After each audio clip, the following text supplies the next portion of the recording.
لیکن اگر by chance ایسا ہو رہا ہے کہ نہیں بچہ نہیں سدھر رہا ہے, کچھ بچے بہت شرارتی ہوتے ہیں اور دوسرے تمام لوگوں کو نماز میں ڈسٹرب کر رہے ہیں, شور کر رہے ہیں, ان کے سامنے سے گزر رہے ہیں, تو اس بچے کو مت لائیے. یہاں تک کہ میں نے بعض علماء کو پڑھا, وہ کہتے ہیں کہ اگر کوئی انسان اپنے بچے کو لاتا ہے اور اس کو کنٹرول میں نہیں کرتا ہے, کوشش بھی نہیں کرتا ہے, اور دوسرے لوگوں کو مسلسل ڈسٹرب کرتا ہے, تو وہ انسان گنہگار بھی ہو سکتا ہے, کیونکہ وہ دوسروں کو تکلیف دے رہا ہے.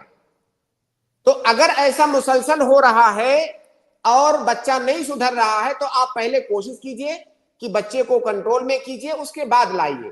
لیکن اس میں غلو اس وقت لوگ کرتے ہیں کہ اگر تھوڑی سی بھی حرکت ہو گئی بچے سے, کوئی چھوٹی موٹی شرارت ہو گئی, اب اس پر وہ چیخنے لگتے ہیں اور فتویٰ صادر کر دیتے ہیں کہ بچوں کو لائیے ہی مت. بچہ اگر کنٹرول میں نہیں آ رہا ہے, کسی بھی طرح تمام لوگوں کو ڈسٹرب کر رہا ہے, تو ایسی صورت میں ہم کہہ سکتے ہیں کہ بھائی پہلے بچے کو تھوڑا سا اس کی تربیت باہر کر لیجئے, پھر لائیے. تو یہاں پر دونوں جانب سے ہے, نمازیوں کو بھی سمجھنا ہوگا, جو بچوں کے گارجین سے ان کو بھی سمجھنا ہوگا. جی جی شیخ, بہت بہترین رہنمائی شیخ, جزاکم اللہ خیرن. شیخ ارشد, اور ایک چھوٹا سوال پوچھ سکتا ہوں؟ جی پوچھ لیجئے. شیخ میرا سوال یہ تھا کہ شیخ میں نے کن بھائی لوگوں سے یہ سنا ہے کہ جب جانور ہم ذبیح کرتے وہ حلال جانور میں سے کچھ 6-7 چیزیں ایسی ہیں جو ہم نہیں کھا سکتے. تو شیخ میرا یہی سوال تھا کہ جانور میں سے کون کون سے ان کے باڈی پارٹس ہیں جو ہم کھانے پینے میں استعمال کر سکتے ہیں, اور کون سے ایسے باڈی پارٹس ہیں جو ہمارے لیے کھانا جائز نہیں ہوگا یا حرام ہوگا؟ جزاکم اللہ خیرن. آپ کو ایک بات میں اصولی بات بتا رہا ہوں, اس کو آپ یاد رکھیں. کوئی بھی ایسا جانور جو معقول اللحم ہے, معقول اللحم مطلب جس کا گوشت کھانے کی شریعت نے اجازت دی ہے, ان جانوروں میں سے کوئی ایک بھی جانور ایسا نہیں ہے کہ جس کے باڈی کا بعض حصہ کھانا جائز ہو اور بعض کھانا جائز نہ ہو, بلکہ جس جانور کو کھانے کی اجازت ہے اس کے باڈی کا ہر حصہ کھانا جائز ہے, الا یہ کہ طبی طور سے کوئی یہ ثابت کر دے کہ فلاں عضو کھانا آپ کے لیے نقصان دہ ہے, تو پھر وہ ایک الگ مسئلہ ہو جائے گا, وہ ناجائز اس لیے ہو جائے گا کیونکہ نقصان دہ ہے. ایسا نارملی ایسا نہیں ہے, ہو سکتا ہے کسی خاص انسان کے لیے ہو, نارملی ایسا نہیں ہے کہ اس کے باڈی کا باقی حصہ تو فائدے مند ہے, دوسرا حصہ نقصان دہ ہے. لہٰذا یہ اصولی بات ہے کہ معقول اللحم جتنے جانور ہیں ان کے باڈی کا کوئی بھی حصہ مستثنا نہیں ہے کھانے سے, پورا کھانا جائز ہے. اگر کوئی کہتا ہے کہ ناجائز ہے تو دلیل اس کو دینی ہوگی. کوئی بھی انسان اگر کہتا ہے مکروہ ہے, حرام ہے, آپ کہیے دلیل دیجئے, کیونکہ اللہ تعالیٰ نے تو مباح قرار دیا ہے.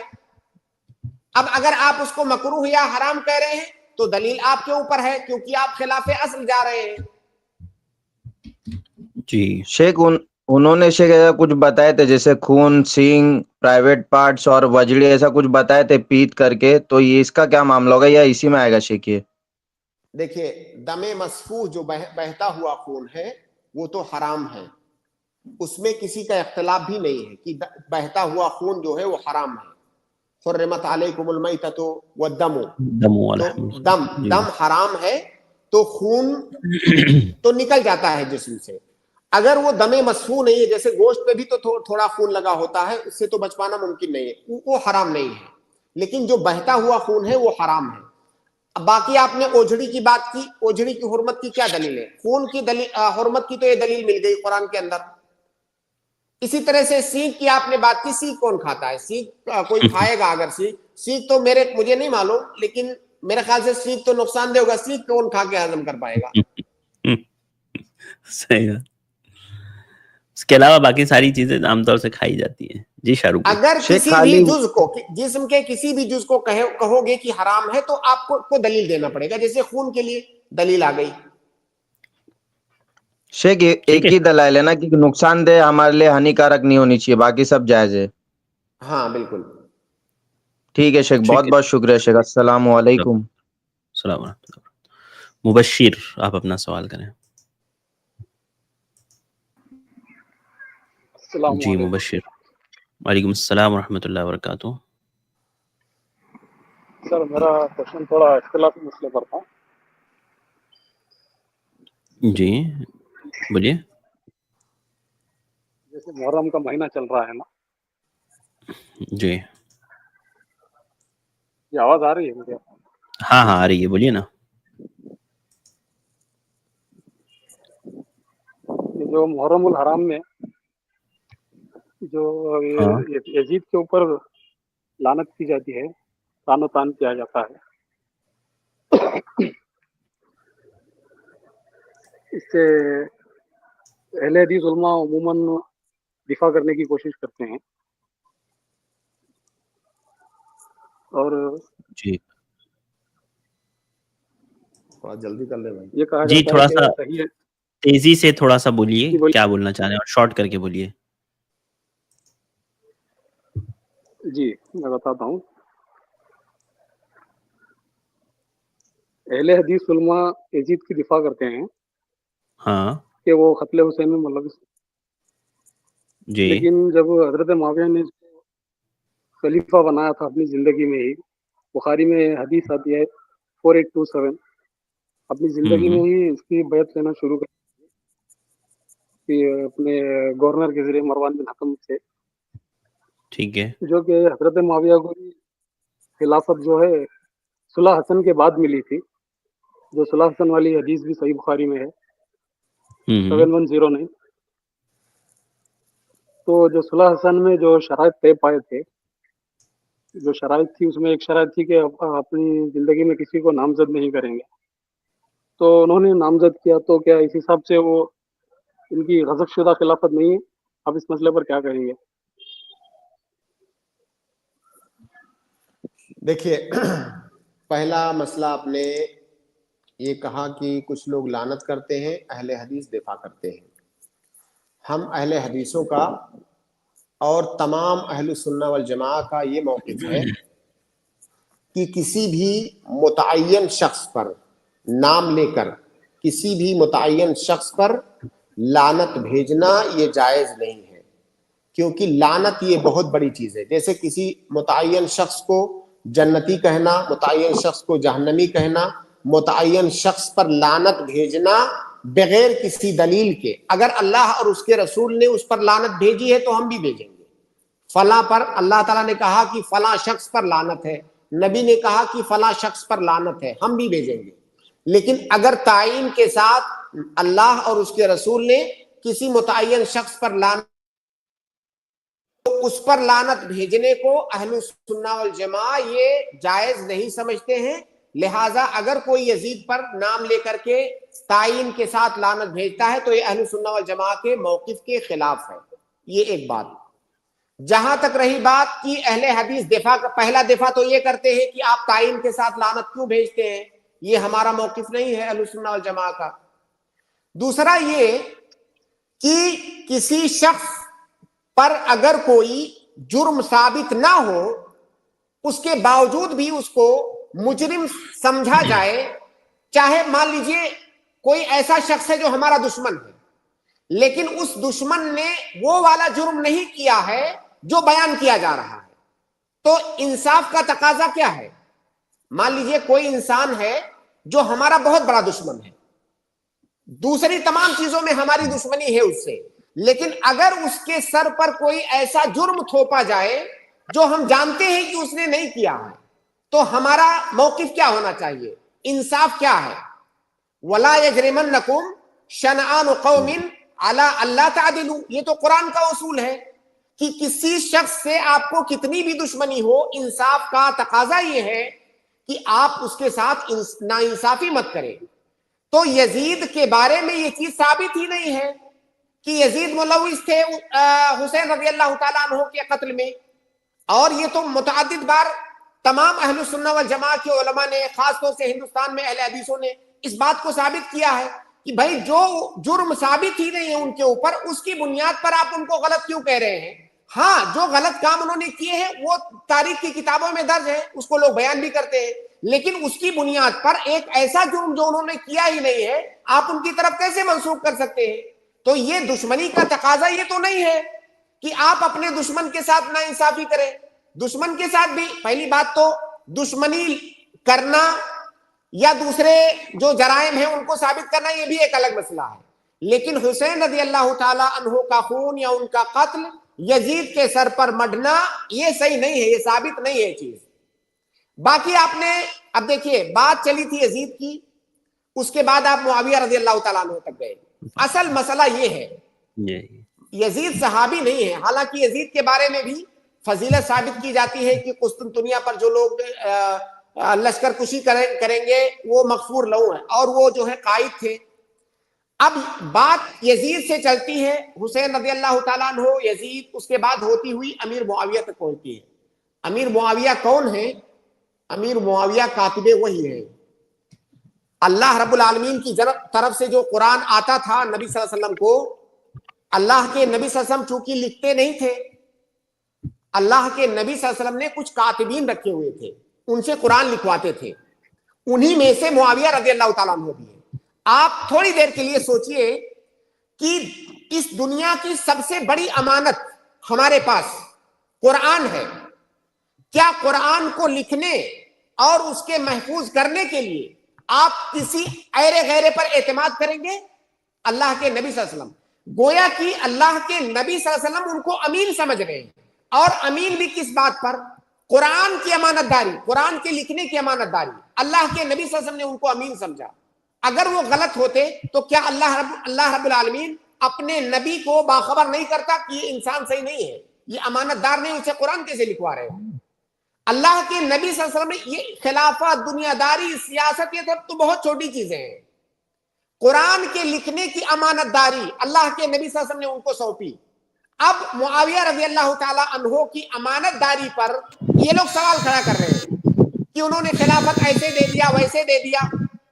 تو یہ مسئلہ دراصل صحابہ کرام کے گریبان تک ہاتھ لے جانا ہے.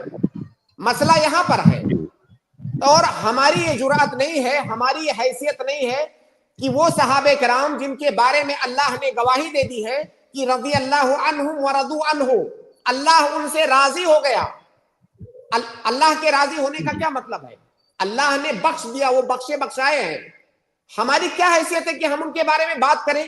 اور وہ مسائل جو سب تاریخی واقعات ہیں، کتنی چیزیں اس میں جھوٹی ہیں، لوگوں کی اپنی اپنی آرا ہیں، ان کو بنیاد بنا کر کے ان صحابہ کرام کو کٹگرے میں کھڑا کرے. کیا حیثیت ہے ہماری؟ لیکن انہی چیزوں نے آج کل کے بہت سارے نوجوانوں کو، ایسے لوڈے جن کو دین کے مبادی بھی نہیں معلوم ہے، وہ ان کے اندر بھی جرات ہونے لگی ہے کہ وہ صحابہ کرام کو ایسے ڈسکس کرتے ہیں جیسے ان کے گلی محلے کا کوئی لوڈا ہو. مطلب معاملہ کہاں تک پہنچ گیا ہے؟ صحابہ کرام کو اگر درمیان سے ہٹا دیں، ان کی امانت داری، ان کی عدالت، ان کی ثقافت کو اگر مجروح کر دیں، مشکوک کر دیں، تو پورا اسلام مشکوک ہو جائے گا.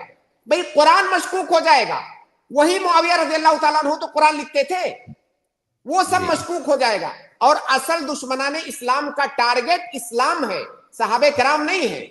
کیونکہ صحابہ کرام جو کہ اسلام کے ہم تک پہنچنے کا ذریعہ ہے، اگر اس ذریعہ کو، اس کڑی کو ہم توڑ دیں گے تو سب کچھ مشکوک ہو جائے گا. تو لہٰذا اس بات کو سمجھیے، اور آپ یہ یاد رکھیے کہ قیامت کے دن اللہ تعالیٰ آپ سے یہ ہرگز نہیں پوچھے گا کہ تم نے معاویہ رضی اللہ تعالیٰ عنہ کے بارے میں ڈسکس کیوں نہیں کیا. کیا انہوں نے اپنے بیٹے کو جو ہے خلافت دی تھی، غلط دیا تھا یا صحیح دیا تھا؟ بالکل ہم سے سوال نہیں کیا جائے گا. تو لہٰذا اپنے آپ کو محفوظ رکھیے ان چیزوں سے. اور باقی تاریخی واقعات ہیں، آپ کو تاریخی واقعات میں سب کچھ مل جائے گا. تاریخی واقعات میں ایسی بھی چیزیں مل جائیں گی جن کی کوئی حقیقت نہیں ہے. لہٰذا ایمانی غیرت کا تقاضا یہ ہے کہ صحابہ کرام کی عصمت سے اپنے آپ کو بچا کر کے رکھے، اور سارا معاملہ اللہ کے حوالے. ہم صرف اتنا جانتے ہیں کہ صحابہ کرام سے اللہ رب العالمین راضی ہوا، اس کے آگے اور کوئی شہادت نہیں چاہیے. جی جزاک اللہ خیرن شیخ، بارک اللہ فیکم. وقت ہمارا ہو گیا ہے، بس ایک دو جملے میں شیخ جواب دے دیجیے. ایک سسٹر کہہ رہی ہیں کہ کل سے ان کو روزہ رکھنا ہے، تو وہ پوچھ رہی تھی کہ ایام 20 کے روزے میں فرض روزے کی نیت کر سکتے ہیں کیا؟ جی کر سکتے ہیں، انشاءاللہ کر سکتے ہیں. جزاک اللہ خیرن شیخ، بارک اللہ فیکم. بہت شکریہ وقت دینے کے لیے شیخ. وقت ہمارا یہیں پر ختم ہوتا ہے، انشاءاللہ کل کی سٹریم میں ملاقات ہوگی. السلام علیکم ورحمۃ اللہ وبرکاتہ. اس کے بعد میں اپنے تمام بھائیوں اور بہنوں کا شکر گزار ہوں، الحمدللہ آپ لوگ جڑے رہیں، سوالات کیا آپ نے، امید کرتے ہیں آپ کو جوابات ملے ہوں گے۔ آج کے لیے بس اتنا ہی، میں معذرت خواہ ہوں ان لوگوں سے جن کو موقع نہیں مل پایا، انشاءاللہ میں کوشش کروں گا کل کی اسٹریم میں آپ لوگوں کو موقع مل جائے۔ آج کے لیے بس اتنا ہی، مجھے دیجیے اجازت، انشاءاللہ کل پھر ملاقات ہوگی۔ السلام علیکم ورحمۃ اللہ وبرکاتہ۔ السلام علیکم ورحمۃ اللہ وبرکاتہ۔